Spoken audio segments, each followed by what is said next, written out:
এই যাত্রাটা শুধু একটা ট্রাভেল ভ্লগ নয়, এইটা মা আর মেয়ের সময় কাটানোর এবং স্মৃতির গল্প।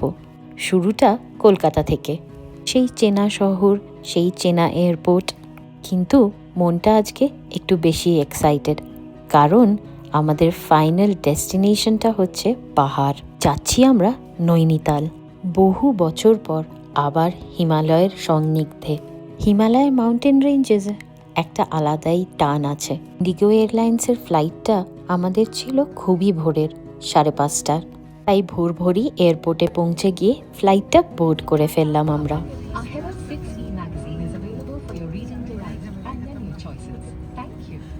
ফ্লাইটটা টেক অফ করতেই কলকাতা শহরকে আমরা পেছনে ফেলে চললাম নৈনিতালের উদ্দেশ্যে। শহরটা ক্রমশই ছোট হতে থাকলো। ধীরে ধীরে দিল্লি যাওয়ার পথে সূর্য উদয় হলো। কলকাতা থেকে নৈনিতালের ডাইরেক্ট ফ্লাইট নেই, তাই প্রথমে আমাদের দিল্লিতে ল্যান্ড করতে হলো।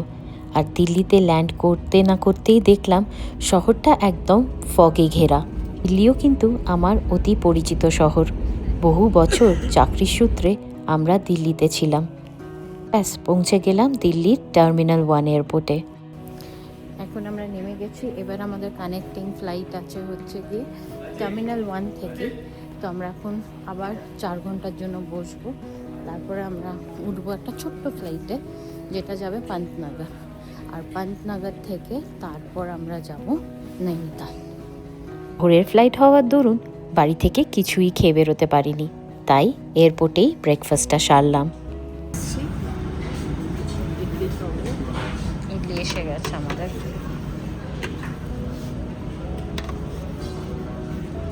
আর তোমার ফিল্টার কফি পড়েছে, ফিল্টার কফি।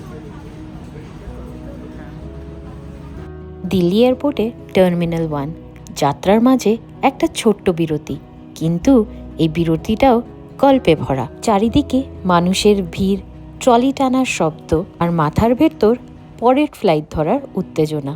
এটি এয়ারপোর্ট তো নয়, যেন একটা ছোটোখাটো শপিং মল। দেখলাম শপার স্টপও দিল্লি এয়ারপোর্টের ভেতরে আছে। টার্মিনাল 1 এয়ারপোর্টটা কিন্তু খুবই সুন্দর, পরিষ্কার, আধুনিক ডিজাইন, প্লাস স্পেস আর নরম আলো, সব মিলিয়ে যাত্রার ক্লান্তিটা কিন্তু একটু যেন দূর হয়ে যায়। তাকিয়ে দেখি পুরো শহরটাই যেন ফগ দিয়ে মোড়া, ভিজিবিলিটি তো খুবই কম। নৈনিতাল তোমরা অনেকেই বেড়াতে গেছো। নৈনিতাল জায়গাটা খুব সুন্দরও, আমারও অনেকবার যাওয়া হয়েছে। কিন্তু এবার যেহেতু টাইমটা একটু কম ছিল, সেহেতু আমরা এবার ফ্লাই করছি নৈনিতালে। এমনিতে ট্রেনে কাঠগোদামে নৈনিতাল পৌঁছে যাওয়া যায় খুব সহজে। এবার আমরা কলকাতা থেকে দিল্লি এসছি এবং দিল্লি থেকে আবার পান্তনগর যাব, যেটা নৈনিতালের নিয়ারেস্ট এয়ারপোর্ট। পান্তনগর থেকে আবার আমাদের একটা গাড়ি নিতে হবে। আমি অলরেডি মেক মাই ট্রিপে সেই গাড়িটা বুক করে রেখেছি। আবার সেখান থেকে পান্তনগর এয়ারপোর্ট থেকে নৈনিতাল যেতে আবার লাগবে 2 ঘন্টার মতো সময়। সেটা রাস্তা কেমন আছে তার উপর ডিপেন্ড করছে।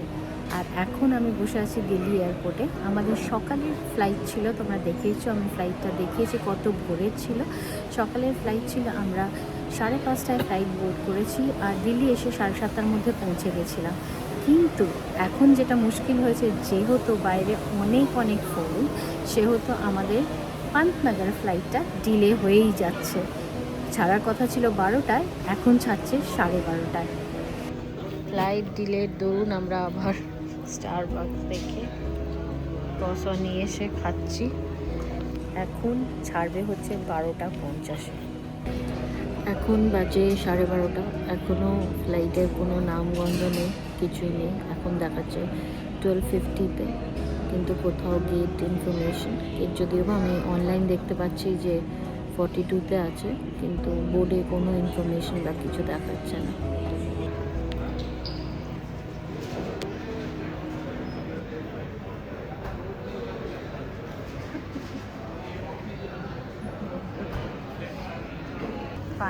ফাইনালি তুমি বোর্ড করছো হাফ অ্যান আওয়ার লেটার।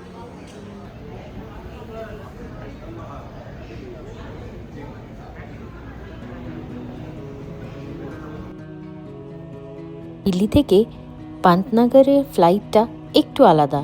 ইন্ডিগোর এই এয়ারক্রাফটটা প্রথম দেখাতেই কৌতূহল জাগিয়ে তোলে। খুবই মজার ব্যাপার, দেখলাম ফ্লাইটের কিন্তু একটাই দরজা, সেটাও রেয়ারের দরজাটা।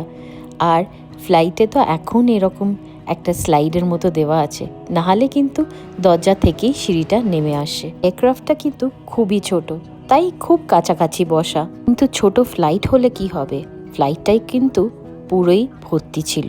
চলো তোমাদের একটু ফ্লাইটের ইন্টেরিয়রটা দেখাই। Under the seat in front of you. Please be seated in your...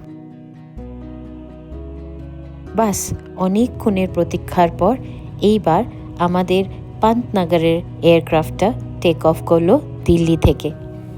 বাইরেটা এতই ফগি ছিল যে বাইরের ভিডিও আমি বেশি এয়ারক্রাফট থেকে তুলতে পারিনি। আর কিছুক্ষণের মধ্যেই আমরা পৌঁছে গেলাম পান্তনগরে। অ্যাপ্রক্সিমেটলি 45 মিনিটসের ফ্লাইট জার্নিটা ছিল। আর এখানে এসে তো আরোই অবাক হয়ে যাই, এটা এয়ারপোর্ট এত ছোট। মজা লাগলো, এই এয়ারপোর্টে কিন্তু কোনো লাগেজ বেল্ট নেই। এয়ারক্রাফটের কর্মীরাই হাতে করে করে লাগেজগুলো আমাদেরকে পৌঁছে দিল। ভীষণ গরম নিচটাতে পান্তনগরে, কিন্তু মা বলছে মাথা ধরে গেছে, এত গরম আর রোদের তেজটা এত বেশি, আমার মুখটাই জ্বলছে গেল। কিন্তু ওপরে বলা হচ্ছে যে ঠান্ডা, আমি যা দেখলাম 4 ডিগ্রি ওপরে। পান্তনগর এয়ারপোর্ট ছেড়ে গাড়ি যখন চলা শুরু করলো তখন বুঝতে পারলাম এটা শুধু রোড ট্রিপ নয়, এটা পাহাড়ের কাছে ফিরে যাওয়ার জার্নি।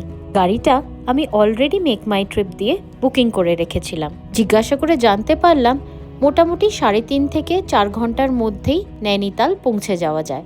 সমতল রাস্তা ধীরে ধীরে বদলে যেতে লাগলো, চারপাশ সবুজ আর দূরে পাহাড়ের ছায়া।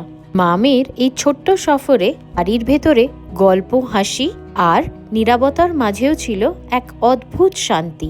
প্রতিটি বাঁকে রাস্তা যেন এক নতুন ছবি এঁকে দিচ্ছে। কখনো পাহাড়ি নদী, কখনো ঘন জঙ্গল, আবার কখনো ছোট্ট পাহাড়ি গ্রাম।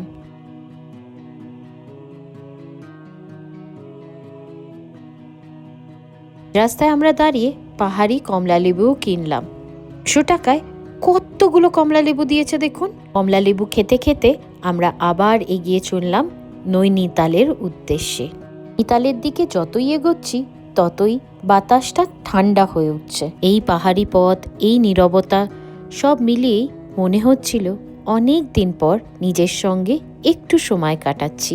ঠিক তখনই মনে পড়ে যায় গন্তব্যটা যত সুন্দর, পথটা তার থেকেও বেশি সুন্দর।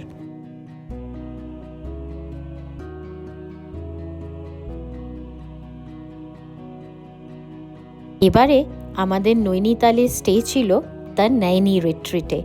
ব্যাস, আর কিছুক্ষণ পরেই আমরা পৌঁছে যাব দ্য নৈনি রিট্রিটে। আশা করি আপনাদের এই ছোট্ট ট্রাভেল ব্লগটা দেখতে ভালো লেগেছে। ট্রেনে তো অনেক সময় আমরা আসি, প্লেনে কীরকম করে নৈনিতাল পৌঁছানো যায় তার একটি ছোট্ট ইনফরমেটিভ ভিডিও আমি বানালাম। এই নৈনি রিট্রিট হচ্ছে কিন্তু একটা হেরিটেজ প্রপার্টি। রাজা সাহেব অফ পিলভিটের এটা কিন্তু সামার হাউস ছিল। ব্লগটা কিন্তু দেখতে ভুলবেন না। আসছে এই হোটেলের রিভিউ। মা মেয়ে যখন ট্রাভেলিং করছি, কেনাকাটা তো হবেই বলুন। এই কেনাকাটারও কিন্তু ভিডিও আসতে চলেছে। আমার যদি এই ভিডিওটা আপনাদের দেখতে ভালো লেগে থাকে তাহলে do like, share and subscribe. খুব শীঘ্রই চলে আসবো নতুন ব্লগ নিয়ে। Till then, stay happy, stay kind.